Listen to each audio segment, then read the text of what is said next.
สบายดีพ่อแม่พี่น้องประชาชนมาทุกคนข้าพเจ้าดรลีฟือซือลีเงียวือจะนำบรรดาทานไปฟังเกี่ยวกับพยาธิอักเสบนิ้วถงบีก่อนอื่นเฮามาฮู้จักนิยามของพยาธินี้ก่อนถงบีจะอยู่ก้องตับซึ่งจะบรรจุน้ำบีประมาณ 35-50 มิลลิลิตรซึ่งน้ำบีนั้นจะประกอบไปด้วยไขมันจำพวกคอเลสเตอรอลและก็ไขมันต่างๆสมทบกับเกลือแร่จานชนิดต่างๆและน้ำบีเหลืองซึ่งหน้าที่ของถงบีนั้นแม่นเพื่อเก็บน้ำบีเพื่อจะสร้างความเข้มข้นให้น้ำบีหลายขึ้นแล้วไปช่วยย่อยอาหารในลำไส้น้อยตอนต้นโดยเฉพาะอาหารจำพวกไขมันเพราะว่าเวลาเฮากินข้าวลงไปฮอดกระเพาะมันจะมีน้ำกรดอยู่ในกระเพาะออกมาย่อยอาหารส่วนหนึ่งแล้วหลังจากนั้นมันก็ไปกระตุ้นให้ถงบีหันบีบน้ำบีลงมาช่วยย่อยต่อไปเพื่อลดน้ำกรดแดย่อยไขมันหรือว่าอาหารต่างๆเติมเนื่องจากถงบีเป็นอวัยวะที่ว่ามีความสำคัญน้อยกว่าถ้าเทียบใส่อวัยวะอื่นๆอยู่ในร่างกายดังนั้นเมื่อมันมีพยาธิเกี่ยวกับถงบีเฮาจึงสามารถผ่าตัดออกได้แต่เฮาต้องระวังเนื่องจากว่าน้ำบีนั้นจะแม่นสารช่วยย่อยอาหารถ้าว่าบ่มีถงบีเก็บเอาน้ำบีที่เข้มข้นนั้นไว้ถือว่าการย่อยอาหารจะบ่มีประสิทธิภาพน้ำบีที่ผลิตมาจากตับผ่านไป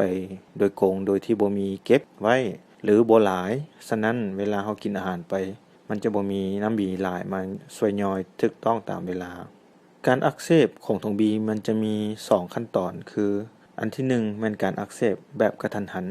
อาการจะรุนแรงเจ็บแรงอยู่เขตกระเพาะหรือว่าเขตกองตับหั่นแต่ว่าเวลารักษาด้วยยา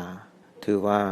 อาการจะดีขึ้นภายใน 1-2 อาทิตย์เพิ่นก็เลยเอิ้นว่าเป็นรูปแบบกระทันหันถ้าว่าเป็นรูปแบบที่ว่าซ้ำเหือถือว่าอาการเจ็บจะบ่รุนแรงเท่ากับการเจ็บแบบกระทันหันแต่จะเป็นๆหายๆเรื่อยๆไปถือว่าพยาธิการอักเสบของบีนี่นะมันจะมีสาเหตุมาจากนิ้วตันนี่นะแม่นถึง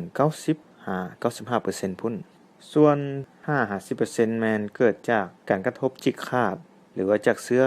แบคทีเรียหรือเชื้อพยาธิต่างๆอยู่ในลำไส้น้อยนั่นแหละเนาะเพราะอยู่ในลำไส้น้อยหั่นน่ะมันจะมีท่อขึ้นไปจากม้ามแล้วก็ขึ้นไปฮอดถงบีหรือว่ามันเชื้อมะเร็งที่ว่าเกิดอยู่ในทางเดินน้ำบีมันจะเฮ็ดให้ท่อน่ะตีบตันหรือว่าถึกหนีบจุดที่มักตันเนาะของนิ้วหั่นน่ะมันจะมีดังที่ท่านเห็นเนาะอยู่เทิงก็แม่นแถวนิ้วตันอยู่ท่อน้ำบีอยู่ในตับหั่นหรือว่าอยู่ในคอของถงบีบางครั้งถ้ามันน้อยมันก็ลงไปตื้มมันจะไปตันอยู่บริเวณท่อส่งน้ำบีถ้าว่ามันลงไปอีกมันก็สามารถตันได้อยู่บนท่อน้ำบีรวมหั่นมันจะเฮ็ดให้เราเจ็บแรงแล้วก็เฮ็ดให้ต้นโตเหลืองหรือว่ามีตาเหลืองเนาะเพราะว่า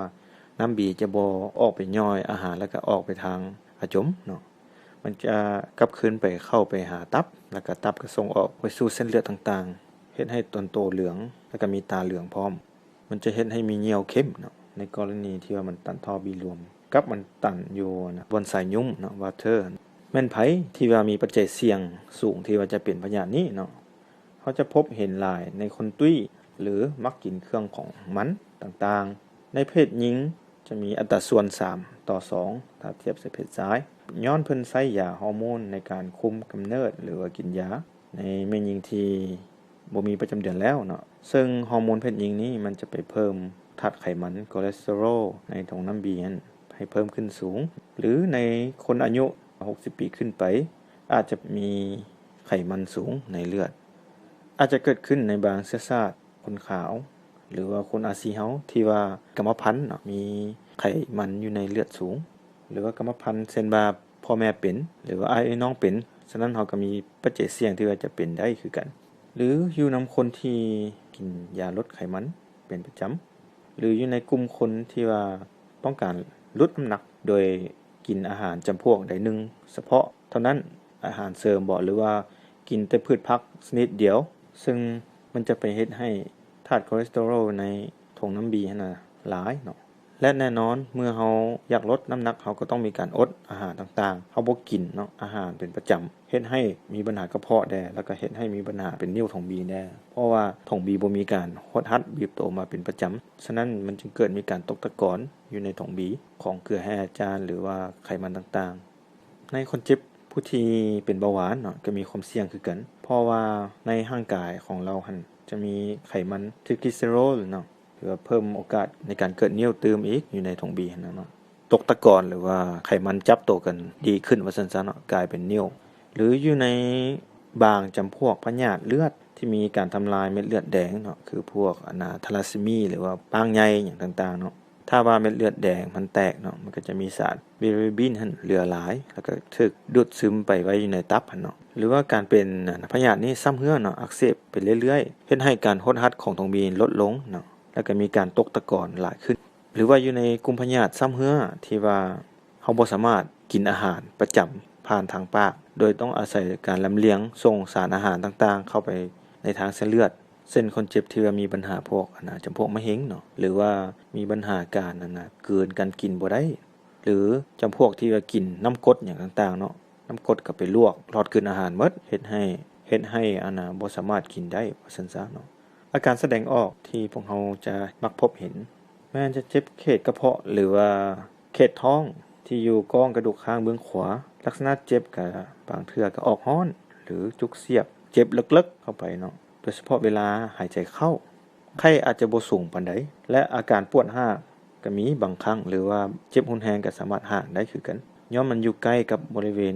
กระเพาะเด้เนาะฉะนั้นเวลามันเจ็บมันปั้นมันหัดมาก็เฮ็ดให้หากสิ่งที่เฮากินไปหรือว่าน้ำบีบน้ำกระเพาะต่างๆออกมาแหละเนาะจะมีอาการเหลืองอยู่ที่ตาเนาะเฮาสังเกตถ้าว่ามีการอักเสบซ้ำเหือหรืออุดตันท่อน้ำบีรวมจะมีอาการเหลืองทั่วต้นโตเฮ็ดให้น้ำเหี่ยวเหลืองเข้มแต่อาจมพันว่าบ่เหลืองเมื่อถุงบีแตกจะเฮ็ดให้มีไข้สูงและหน้าท้องแข็งเจ็บทั่วท้องเพิ่นเอิ้นว่าเปริโตนิตแปลว่ามันรุนแรงถึงขั้นสามารถเสียชีวิตได้เพราะว่าน้ำบีก็แม่นสารย่อยเนาะฉะนั้นมันก็ไปย่อยเฮ็ดให้ลำไส้ของเฮามีการ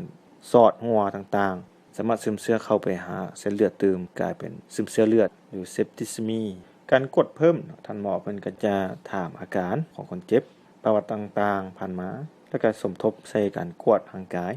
เพิ่นก็จะกวดเลือดรวมเนาะแล้วก็เลือดเคมีเพื่อเบิ่งปัญหาการซึมเชื้อหรือเบิ่งหน้าที่การของตับและธาตุบิลิบินเพิ่นก็จะเอโกถ้าว่าบางกรณีมันยุ่งยากหรือว่าเพิ่นคิดหามีหลายพยาธิแทรกซ้อนเพิ่นก็เฮ็ด CT สแกนเบิ่งเติมเนาะการเฮ็ดกวดเพิ่มต่างๆดังที่กล่าวมานี่มันเพิ่นจะเฮ็ดเพื่อการจำแนกกับพยาธิต่างๆเช่นโรคกระเพาะอาหารเช่นการอักเสบหรือว่ามีบาดแผลในกระเพาะหรือว่ามีปัญหาพวกม้ามอักเสบเพราะบางครั้งอาการเจ็บต่างๆจะคล้ายคือกันการกวดโดยแย่กล้องผ่านปากไปเบิงหรือฉีดน้ำยาทางรังสีตืมการปิ้นปัวถ้าอยู่ในกรณียังเป็นตุ่มเนาะหรือว่านิ้วยังมีขนาดน้อยแต่มีอาการเจ็บสามารถให้ยาแก้ปวดและยาต้านเชื้อติดตามอาการอยู่เฮือนสมทบกับท่านหมอเนาะจะแนะนำให้เปลี่ยนพฤติกรรมการกินต่างๆแล้วก็ติดตามเบิงถ้านิ้วมีขนาดใหญ่หรือหลายก้อนเจ็บตลอดและย่านมันสิไปตันท่อส่งน้ำบีดังที่กล่าวมาต้องได้รับการผ่าตัดออกเป็นทางเลือกที่ดีและถูกต้องที่สุดจะมีการผ่าตัดเปิดหรือผ่านกล้องแล้วแต่แพทย์หมอจะตัดสินใจเบิงตามกรณีของแต่ละคนจะบ่คือกันถ้าเพิ่นคิดหาว่ามีปัญหาแทรกซ้อนหลายอย่างเพิ่นอาจจะเปิดเข้าไปเพื่อให้มันกว้างแล้วไปอนามัยหรือว่าไปแก้ไขปัญหาต่างๆถ้าว่าเพิ่นคิดว่ามันอยู่ในขั้นที่ว่าบ่รุนแรงอิงตามผลกวดต่างๆเพิ่นก็สิผ่าตัดผ่านท่อผ่านกล้องเข้าไปเฮามาเบิ่งวิธีป้องกันเฮาสามารถป้องกันได้บ่เพื่อบ่ให้เกิดหรือเฮาสามารถป้องกันหรือว่าติดตามได้บ่เวลายังเป็นตุ่มอยู่บ่เรื่อยก้อนนิ้วนั้นยังน้อยหลายเนาะสามารถผ่านออกไปสู่ลำไส้น้อยออกไปทางอาจมได้เฮาก็ต้องลดพรหาดซีนที่มีไขมันติดหลายเกินไปหรือว่าพวกไข่เหลืองต่างๆเนาะประเภทมันว่าซั่นซะต้องหลีกเลี่ยงเครื่องของดองต่างๆคือกันเครื่องดื่มที่มีไอแก๊สสูงเนาะเช่นพวกเหล้าพวกเบียร์หรือว่าพวกน้ำอัดลมต่างๆหรือว่าของหวานต่างๆเนาะเช่นเค้กหรือว่าช็อกโกแลตหรือว่าน้ำมักเกี้ยงเนาะพวกมักถั่วขาวหรือว่าผักกะหล่ำปีของกินเนาะหรือว่าเครื่องเทศที่ว่ามันเผ็ดมันแซ่บมันร้อนว่าซั่นๆเนาะกินน้ำให้สม่ำเสมอคือดังที่กล่าวมาหั่นเนาะก็2-3 ลิตรต่อมื้อผู้ใหญ่เฮานี่นะแล้วก็ออกกำลังกายสม่ำเสมอเพื่อหยังเพื่ พื่อให้ไปช่วยเผาผลาญไขมันต่างๆในร่างกายหรือว่าไปปรับสมดุลคือแร่ธาตุต่างๆเอาสิ่งเสียเหลือออกทางเหงื่อเติมทางอาจจมเติมน้ำเหี่ยวเติมแล้วเราก็กินน้ำเข้าไปถือว่ามีการปรับสมดุลของร่างกายการออกกำลังกายนี่นะเนาะมันสำคัญหลายเด้เนาะมันจะช่วยปรับเปลี่ยนหรือว่าช่วยผลักดันให้ร่างกายเรานี่นะสมบูรณ์แข็งแรงตลอดได้เนาะฉะนั้นนี่ทุกคนควรสุ่มใส่การออกกำลังกายเนาะให้เหมาะสมตามวัยของเฮาหั่นแหละเนาะคันผู้เฒ่าเฮาก็สิไปเฮ็ดคือผู้หนุ่มก็สิบ่ได้เนาะเฮาก็คอยย่างคอยยืดเส้นยืดสายเฮ็ดโยคะบ่หรือว่าตามที่เฮามักหรือว่าตามที่เฮาสามารถเฮ็ดได้ในแต่ละมื้อว่าซั่นซะขอบใจมานำทุกคนที่ว่าให้การตอบรับที่ดีและก็สนับสนุนข้าพเจ้าโดยการไปกดไลค์กดแชร์แล้วก็กดติดตามถือว่าเป็นกำลังใจหนึ่งให้กับข้าพเจ้าในการซอกหาข้อมูลต่างๆแนวดีๆที่เราสามารถปฏิบัติได้